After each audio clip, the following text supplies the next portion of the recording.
tardes, mi nombre es Liliana Surishada y Ornelas Clemen del grupo 1111 y en este video vamos a hablar acerca de los huesos, tanto su clasificación, el cómo están estructurados y la comparación entre los huesos de la escápula, el fémur, el húmero y la columna vertebral entre el perro y el caballo. Primeramente vamos a definir qué es un hueso. Un hueso es una estructura dura que da soporte, protege, da movimiento y ayuda a articular. Estos huesos son variados y formados por minerales como son el calcio y el fósforo en los órganos vivos. El esqueleto es el conjunto o unión de todos los huesos. Dan soporte, forma y protección y movimiento. Este se divide en tres. El apendicular, que conforma a los miembros torácico y pelviano, el axial, que comprende la cabeza, cuello, tronco y cauda, y el visceral. Las estructuras del hueso son la epífisis, que son los extremos, por así decirlo, tanto proximal como distal, y la diáfisis, que es el cuerpo del hueso, que será esa parte de aquí. Además, algo interesante es que el cartílago con el tiempo se va osificando, inicia del centro y se va hacia las periferias. Y los huesos no nacen siendo huesos como se ven aquí, eran cartílago antes en los animales. Una de sus aplicaciones anatómicas es la línea fiscaria, o también conocida como la línea de crecimiento.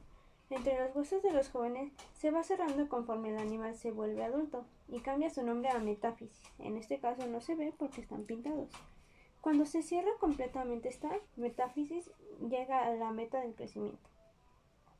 El hueso se encuentra envuelto en una capa de tejido óseo llamado periósteo, que no podemos ver exactamente. Es la capa más externa. En la capa interna hay una cavidad medular con el endostio que cubre la parte interna del hueso. En este hueso que está roto podemos verlo de dentro. La sustancia esponjosa se encuentra en la epífisis y tiene grandes cantidades de vasos sanguíneos, donde está la sustancia hemorreticular, lo que ayuda a reparar el hueso cuando éste se fractura. La sustancia que está entre el periósteo y el endostio en el cuerpo es la sustancia compacta, que le da la firmeza a los huesos. Debe ser un golpe muy fuerte para que uno de nuestros huesos se llegue a romper. En todo el hueso tiene ligeras perforaciones, que se les conoce como foramen nutricio, que son por donde entran las venas para poder nutrir a nuestros huesos. En los extremos del hueso se tiene el cartílago auricular, o también conocido como el cartílago hialino, que no se encuentran porque ya están limpios. El cartílago hialino se encuentra en todos los huesos y sale de una línea fiscaria, pero articular. Es el que nos ayuda a que los huesos no rocen entre sí. Si se rompe este cartílago, lo que va a provocar es que te dé artritis. La clasificación de los huesos según su tamaño se divide en los huesos planos. Estos protegen a los órganos, predomina lo ancho sobre lo largo. Hay una gran cantidad de sustancia esponjosa, hemorreticular o diploide. Nos sirve para poder reparar otros huesos. Además, no presenta cavidad medular. En él se insertan los músculos. Cuando se fracturan estos huesos, lo único que se hace es inmovilizarlo para que se sanen por sí mismos, gracias a su gran cantidad de sustancia esponjosa, y un ejemplo es la escápula. Los siguientes huesos a mencionar son los huesos cortos. Tienen anchura y grosor y altura similar. Son como cuadrados o redondos. Estos se dividen en dos, los irregulares y los regulares. Los huesos irregulares no son simétricos, tienen algunas prolongaciones, como por ejemplo las vértebras, que no tenía, pero por eso lo hice en plastilina. Los regulares son de tamaño similar, como los carpos y los tarsos. Los huesos largos tienen una cavidad medular, son cilíndricos y presentan ligeras curvaturas. Normalmente van a estar en miembros torácico y pelviano. En estos huesos predomina lo largo sobre lo ancho, como por ejemplo tenemos al fémur y al húmero, que están rotos, pero aquí están. Los alargados no presentan cavidad medular, tienen mucha sustancia esponjosa, que es sustancia hemorreticular. Además predomina lo largo sobre lo ancho y no presenta tejido hematopoyético. Un ejemplo de esto son las costillas. Y por último se encuentran los huesos neumáticos. Estos tienen aire en su interior y tienen sustancia compacta. Normalmente están al nivel de la cabeza. Se les dice senos y como ejemplo son los senos paranasales, los senos frontales y los senos nasales, que están recubiertos en la parte interna por una mucosa. y tiene comunicaciones con los otros huesos para hacer aún más ligera la cabeza. Muy bien, ahora hablaremos de la escápula. No son como los modelos los que yo les voy a mostrar, ya que los huesos que pues yo tengo son de borrego y vamos a estar hablando acerca del caballo y del perro. Sin embargo, pues considero que va a ser más entendible explicarles con los huesos, que pues nada más así. Muy bien, en primer lugar, al palpar a su animal puede sentir las eminencias, porque son visibles de este hueso, sobre todo la espina la puede sentir. En la parte proximal hay un cartílago, el cartílago escapular. Es hialino, es muy suave y desaparece cuando fallece el animal, se encuentra en esta parte.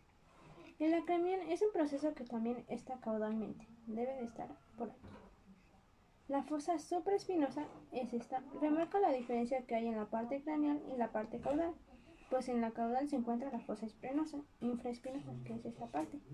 La cavidad glenoidea siempre debe ser caudal, que es esta. Gracias a esto puedes saber si es la escápula derecha o la escápula izquierda. Yo, para que entendieran más, aquí también hice un cuadro comparativo de la escápula de perro y la escápula de caballo, mencionando sus diferencias.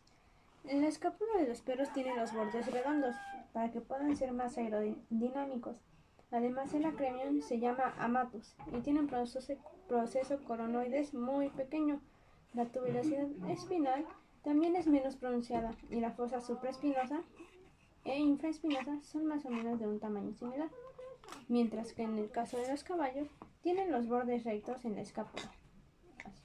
Además de que ellos no tienen acromion y tienen un proceso coronoides más grande.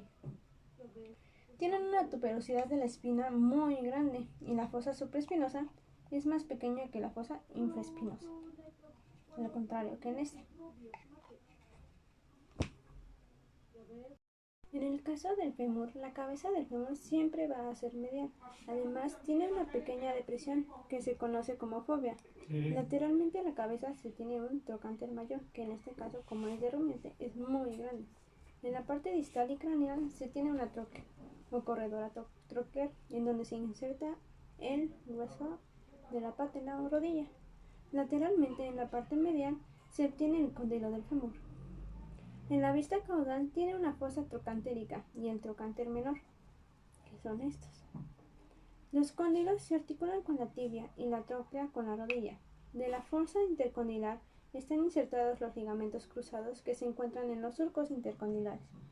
En la parte distal se tiene una fosa supracondilar que es lateral. En el caso de los perros tiene la presencia de los huesos sesamoideos, que son muy pequeños, y gastroneomios, también conocidos como favelas, además de que su fobia es redonda y poco profunda, es parecida a esto. Su tercer trocánter es vestigial, representada por una superficie rugosa, y su fosa supracondilar es ausente, o sea, no tienen fosa. Mientras que en el caso de los caballos, su fobia es triangular, tienen un pequeño triángulo aquí, y tiene forma de escotadura profunda y rugosa. Además tiene el tercer trocánter desarrollado y su fosa supracondylea es ancha y profunda. Muy bien, el húmero presenta 4 caras o 4 bordes. La más grande es la lateral, la más pequeña es la medial. La cabeza del húmero en todas las especies siempre es dirigida hacia caudal.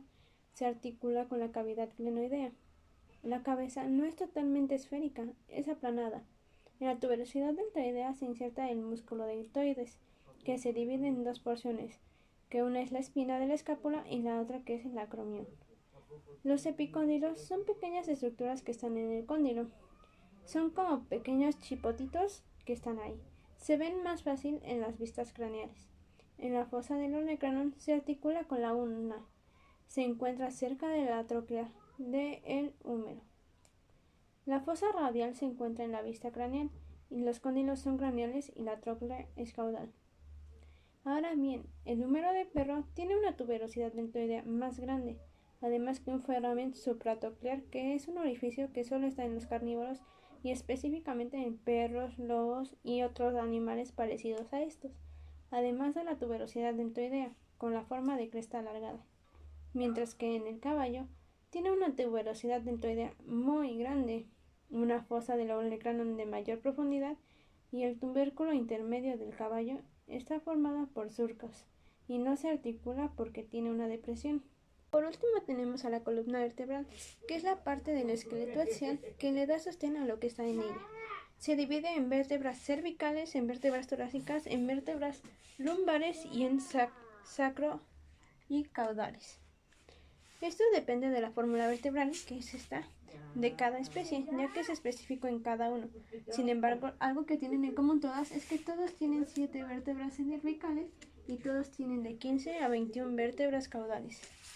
Las vértebras atípicas son diferentes a las demás vértebras, tienen otras estructuras, mientras que las típicas son muy similares entre ellas.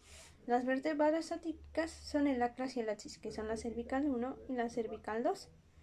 El atlas tiene un tubérculo ventral y una fosa articular, mientras que el axis tiene un canal vertebral, por lo que tiene un proceso espinoso muy marcado. Además, tiene procesos transversos, en los cuales tiene forámenes y faceta articular craneal y caudal, y un proceso de odontoides, o también llamado diente. Este es un intento de haber hecho una vértebra atlas, pero pues está muy chiquita. En fin, las vértebras torácicas se articulan con las costillas y las últimas vértebras dorsales suelen ser las más altas y robustas en el proceso espinoso. Las vértebras lumbares tienen un gran desarrollo en el proceso transverso y el proceso espinoso. Suelen tener la misma altura. Por último, el hueso sacro es una fusión de varias vértebras. Pueden ser 3, 4 y hasta 5, dependiendo de la especie. En el caso de los perros tienen vértebras cuadradas y en el atlas cuenta con una escotadura alar, además de que el axis tiene un proceso odontoides más largo, mientras que en los caballos los procesos transversos de L5 y la L6, que es la lumbar 5 y la lumbar 6, se van a unir al mismo tiempo y la lumbar 6 se articula al hueso sacro, además de que su atlas cuenta con un tubérculo ventral pequeño y en el axis el proceso espinoso se divide en dos, por lo que la gente lo llama que es vílido. Bueno, eso es todo de mi parte en el tema de los huesos. Pues muchas gracias por su atención y por haber visto los videos hasta el final. Y con esto acabamos el video y acabamos todos los videos. Muchas gracias por su atención y que tenga buena tarde.